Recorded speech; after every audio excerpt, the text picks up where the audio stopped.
ఢిల్లీలో Telangana CM cabinet విస్తరణపై అధిష్టానంతో చర్చించనున్న రేవంత్ రెడ్డి. సినిమా పరిశ్రమకు ఏపీ సర్కార్ సహకరిస్తోంది. మంత్రి కందుల దుర్గేష్ క్లారిటీ. కాళేశ్వరంతో నేటితో మిగిలిన సరస్వతి పుష్కరాలు, త్రివేణి సంగమం దగ్గర పుణ్యస్నానాలు, ట్రాఫిక్ ఇబ్బందులు తలెత్తకుండా ప్రత్యేక ఏర్పాట్లు. కేసీఆర్ వైఎస్ కుటుంబాలపై లక్ష్మణ్ కీలక వ్యాఖ్యలు. ఒకప్పుడు అన్నలు వదిలిన బాణాలు ఇప్పుడు అన్నలపైనే గురిపెట్టారంటూ hot comments.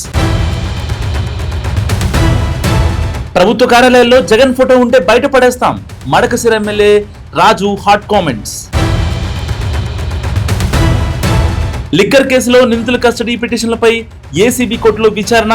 Dhananjaya Reddy, Krishnamohan రెడ్డిల custody కోరుతూ పోలీసుల పిటిషన్.